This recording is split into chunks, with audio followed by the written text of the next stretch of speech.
Advanced Placement. 그것은 SAT 입학 그 제도에서는 AP라는 것이 고등학교에 있지만은 Advanced 학교니까 Advanced 과목이니까 대학 채점이 줘요. 그러니까 학생이 AP 크레딧을 하나, 둘, 셋, 넷, 다섯 개 하면은 대학교는 한 학기입니다.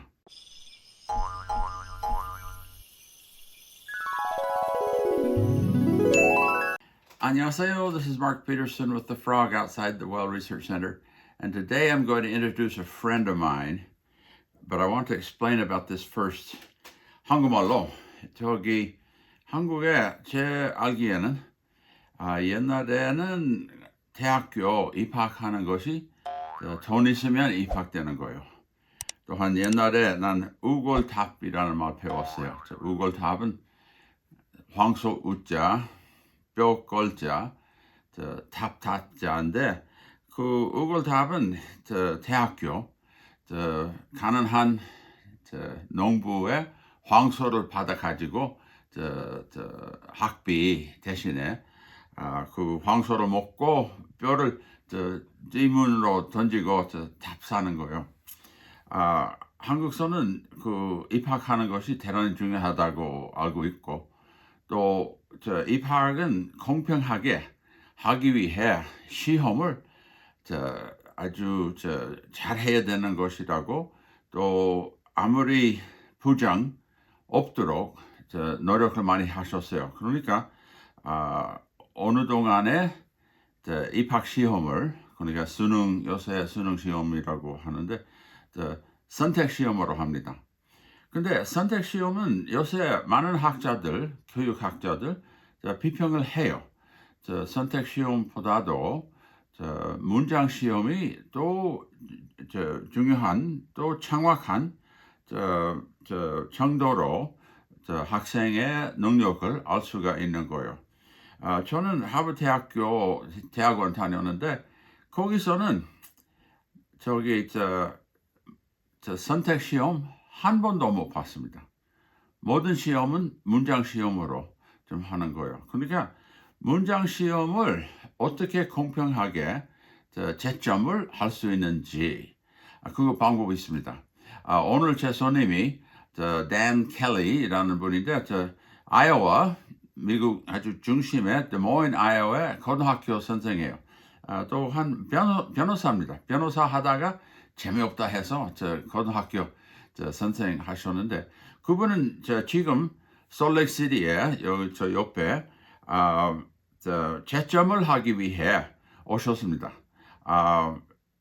미국의 여러 곳에 여러 도시에 채점할 때는 이 문장 시험을 채점할 때는 수백 대학 교사를 모아서 그 수백 명을 시험을 거치는 것에 지침 규칙을 좀 세워서 그 교사들 하나하나씩 그 시험을 좀 보는 거예요.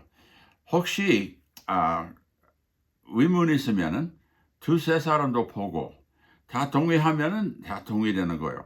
채점 주는 것은 5, 4, 3, 1, 2, 1 이렇게는 5점이면은 최대한 거예요. 최고한 거예요. 4는 조금 더 못 되고 3은 중간에 2, 1은 좀 낙점되는 거예요. 이 시험은 왜 중요하냐면은 AP 시험이에요. Advanced Placement. 그것은 SAT 입학 그 제도에서는 AP라는 것이 고등학교에 있지만은 Advanced 학교니까 Advanced 과목이니까 대학 채점이 줘요. 그러니까 학생이 AP 크레딧을 하나, 둘, 셋, 넷, 다섯 개 하면은 대학교는 한 학기입니다. 또 10개 하면은 아주 어렵지만은 몇 사람 학생이 그렇게 해요. 1학년 돼요. 어떤 미국 고등학생이 졸업할 때 벌써 대학 1년을 마쳤습니다.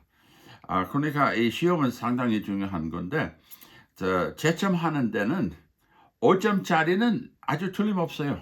학생이 아주 잘 설명을 해가지고 모든 포인트를 하나하나씩 설명하고 이렇게 하면은 우리 채점하는 사람이 5점짜리, 만점짜리를 보면 알아요. 틀림없어요. 또 마찬가지로 1점짜리 아주 부족한 것을 그것도 알아요. 중간에도 판단하는 방법을 있는데 왜 오늘 이것을 하냐면은 한국서는 그걸 지금 시작하고 있다고 알고 있습니다.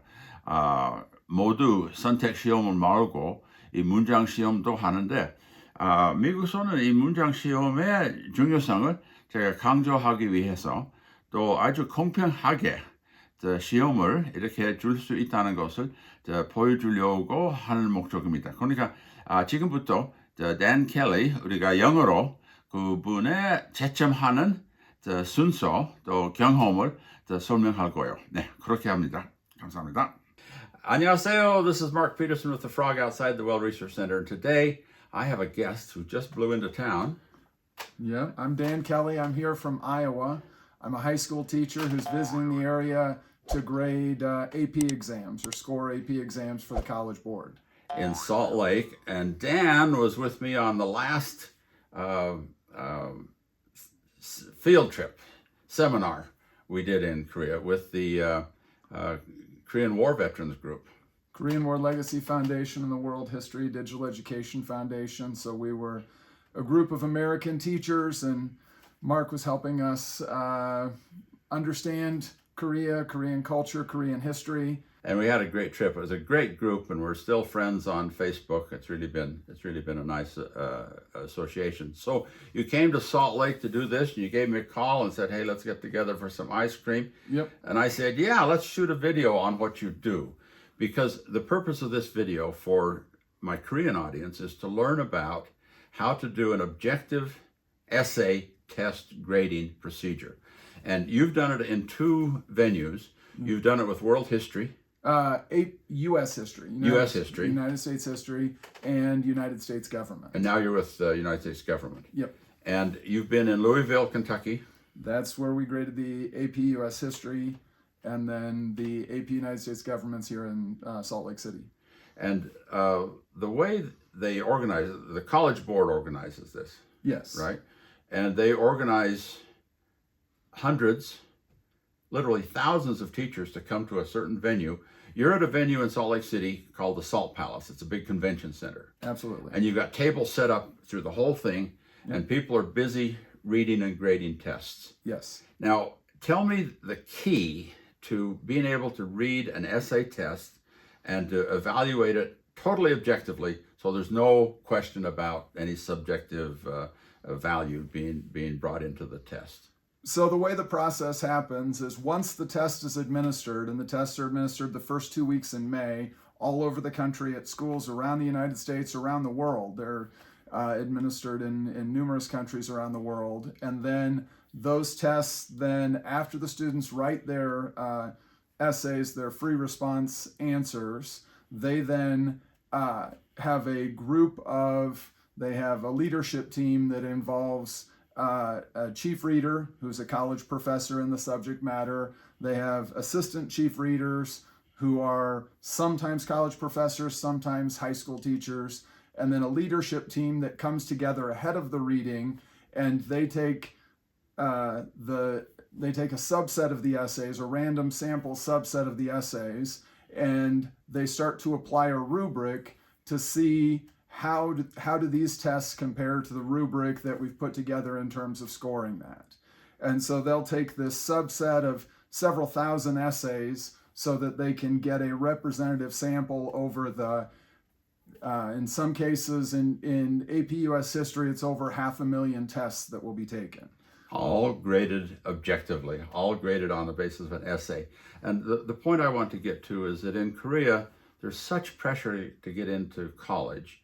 There's such pressure on the testing system, and it's thought that only an objective test, so-called objective test, multiple choice, 4-choice test, is the only thing that's possible. Now, I understand Korea is starting to change on this. They're starting to do some of these kinds of objective tests, but objective essay grading test. But I'd like the public to know about this in Korea, or my audience. So as I understand it, every test is read by 3 graders. Is that right? That is not correct. Oh, okay. So different tests, different standardized free response tests are graded different ways. And so I've been involved in state level testing where we did have every essay was read by multiple readers. With the volume of essays that the College Board is grading, that this week we are doing in AP Government, I think we're grading over 250,000 tests. Wow. And so, so once they develop that subset of tests, then they create a training packet that they then train us to apply the rubric based on the samples selected by the leadership team. And these are the expectations that a good essay would have. Yes. And for a student to get maximum score, would they have to get 10 out of 10 of the objectives, or 8 out of 10, or what would they have to get? It depends on the question. So in our test is made up, half of it is multiple choice, objective, selective response tests like we tend to think of standardized testing. And then the other half of the test is made up of a series of essays. And each of the essays has a slightly different rubric. So in our content, we have a qualitative analysis question, a quantitative analysis question. We have a Supreme Court comparison question where they have to compare the facts and the reasoning and the legal principles behind a Supreme Court case that they would have studied in their class to a different case from the Supreme Court that they're unfamiliar with. And then we have what's called the argumentation essay. The ultimate score is a 5-point scale. So there's a 5, which is passing with exceptional merit. There's a 4 that's passing with merit. There's a 3 that is considered passing. And then 2 and 1 are considered non-passing scores. And then it's up to colleges and universities to decide. Some colleges will give credit for a 3. At this point, most colleges will not give credit for a 3.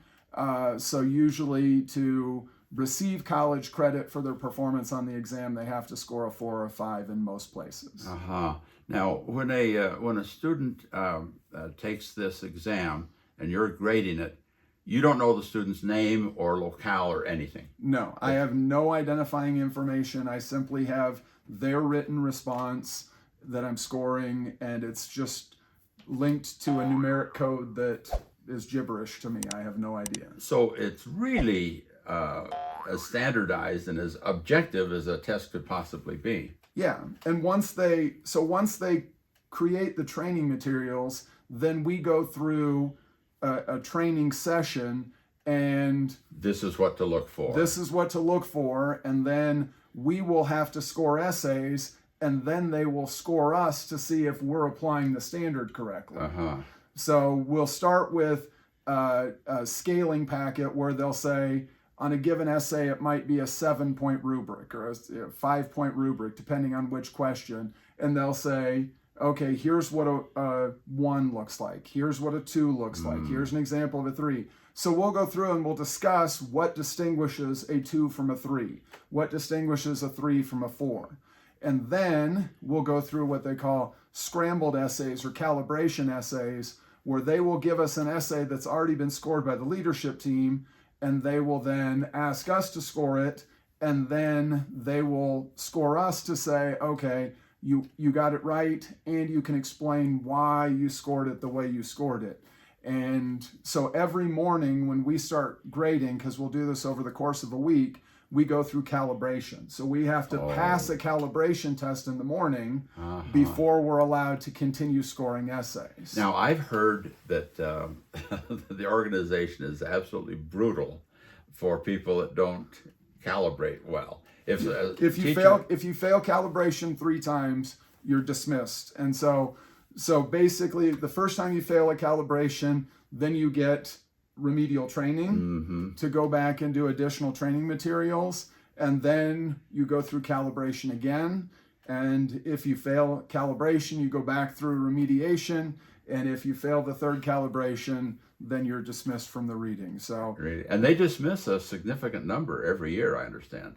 I don't know. I know that there are people who've been dismissed. I don't know what those numbers are. Well, the point that I want to make for our Korean friends is that testing doesn't have to be multiple choice. You can have objective testing of grading essays, and you've heard some of the technical ways that they can do this. And you know, the examination system in the old days in Korea to qualify for a government position was an essay exam. Yeah. And it was calibrated in an interesting way in that you would write it, the person would write it in his own pen, Yep.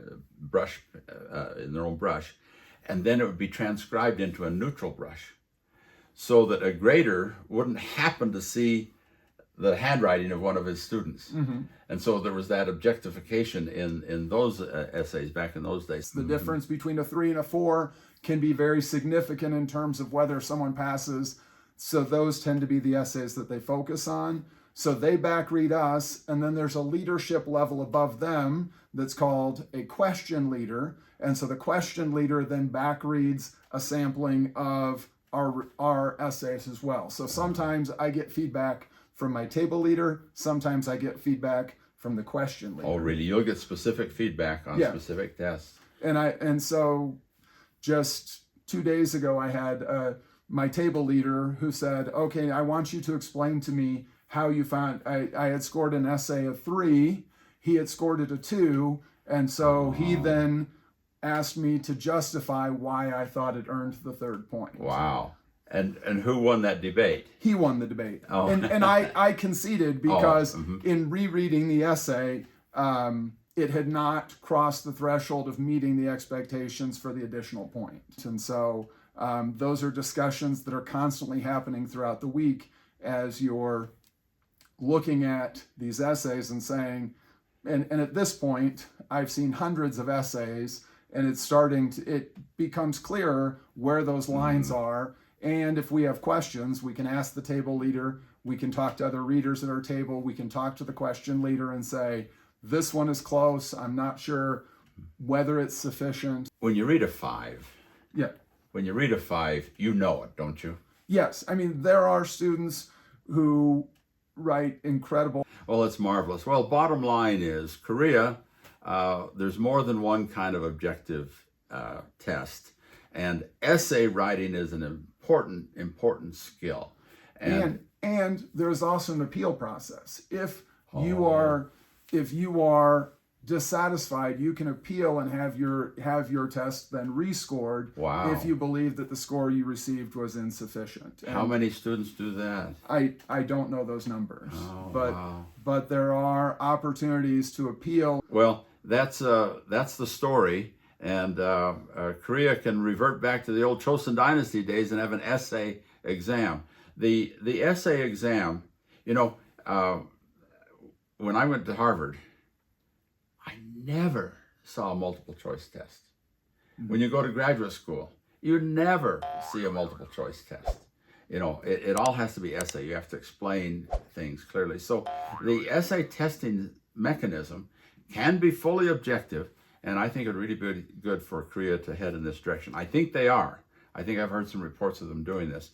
But they can look at the College Board and the system that they've got. It's not only for Gov and American history and world history that we made reference to, but it's literature and the sciences and all sorts of areas. Languages, yes, it's variety of different subjects. Yeah. And drawing an analogy to your point about Harvard, I think the College Board system of having a balance, for many states, the bar examination, that a portion of it, the multi-state bar examination to become a lawyer in the United States, is a multiple choice objective test, but many states also have an objective written response section to those types of professional licensing exams as well.